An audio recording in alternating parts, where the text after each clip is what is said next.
Magandang araw sa inyo mga Lodi. Sa video na ito papakita ko sa inyo kung paano ko ginawa yung PCB ng isolated USB to serial converter or USB to UART converter. Ito yung schematic design ng ating project. Makikita nyo pala dito na may dati na akong project na ginawa. Nagdagdag lamang ako ng isa pang schematic project para sa ating USB to UART converter para makatipid sa pagpagawa ng PCB. Ito naman yung nagawa ko ng PCB para sa PoE lighting controller. Diyan ko ay kakabit ang ating project na gagawin. Sa video na to papakita ko lang kung paano ko nilayout ang ating PCB project. Ang gamit ko nga pala na software para sa paggawa ng PCB ay Altium Designer. After nating ma-upload ang mga components galing sa schematic, ay sisimulan na nating i-arrange ang mga components base sa pagkakasunod-sunod gaya ng nakadrawing sa schematic. Mas mapapabilis ang ating paglalagay ng mga ito.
Pagkatapos ma-arrange ang mga components sa loob ng PCB, ay sisimulan ko ng i-layout ang mga connection ng bawat components. 4 layers nga pala ang ginamit ko dito kasi yun na ang existing layers sa main project na ito, pero pwede nyo rin itong gawin sa 2 layers. Ang mga basic commands pala na gamit ko dito pag layout ay ang mga sumusunod. Ctrl W para makagawa ng trace line para sa pag-connect nga mga pads. At kung gusto mong palitan ang size ng trace, habang ka trace mode pindutin lang nag-tab, at magpo-pause ito, at makikita sa rigged side properties, ang i-type lamang ang size ng trace na gusto mo.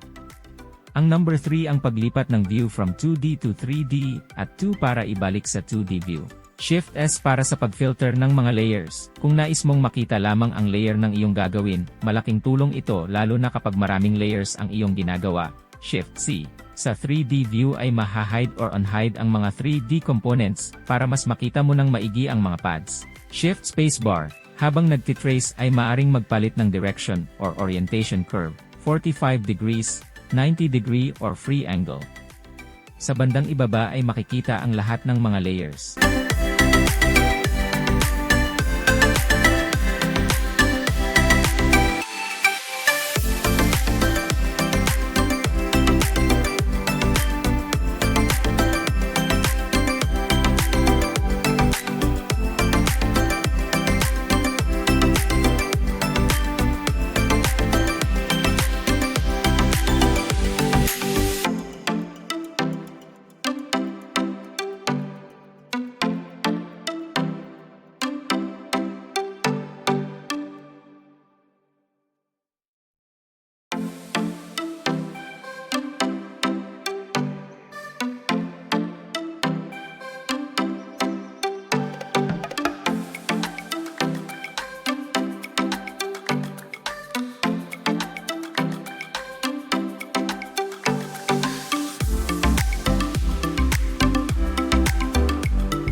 Sa bandang ito ay maglalagay ako ng copper pore para sa mas magandang grounding. Mas makakatulong ito sa pagmaintain ng low impedance path para sa return currents at mas makaka-enhance ng integrity sa pamamagitan ng pag-minimize ng ground loop at pagbawas ng electromagnetic interference.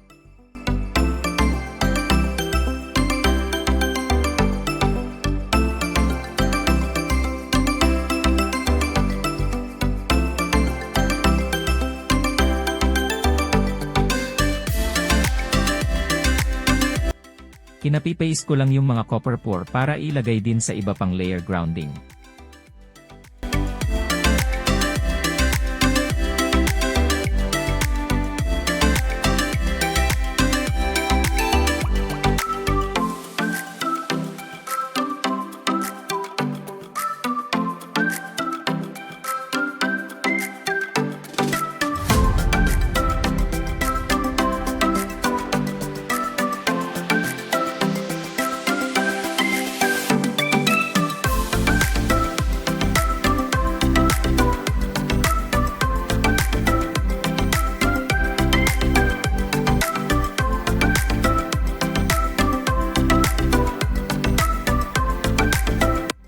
After mailagay lahat ng mga copper pore ground ay pagkukonek-konektahin ko sila sa pamamagitan ng paglagay ng mga vias, para mas ma-extend sa iba pang layer, at masigurado ang low impedance path, at mas steady na ground reference sa buong board.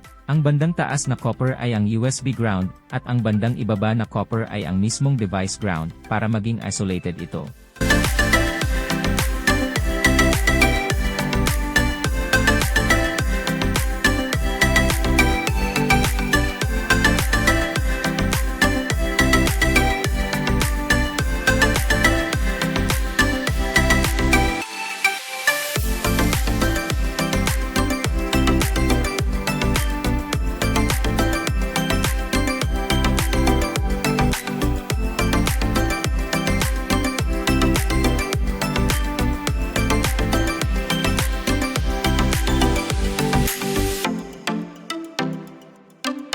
Kung nagustuhan mo nga pala ang video na to, please hit like and shares and subscribe button para sa mga susunod pang mga project at mga DIY.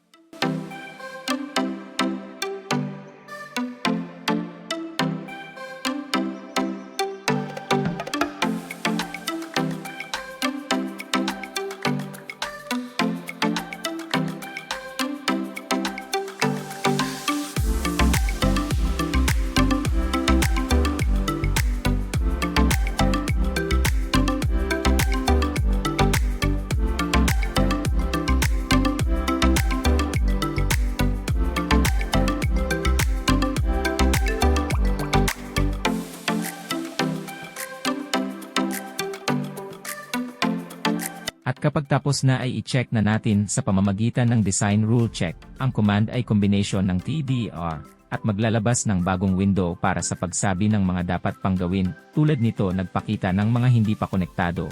Nakilimutan ko pala maglagay ng power plane, kaya edit ko yung third layer at gagawing 3.3 volts power plane. Mas niliitan ko pala ng bahagya ang power plane kesa sa ground plane para magkaroon ng ground shield ang power plane. Ulitin lamang ang pag-design rule check hanggang mawala ng mga error message para masiguradong wala ng mali.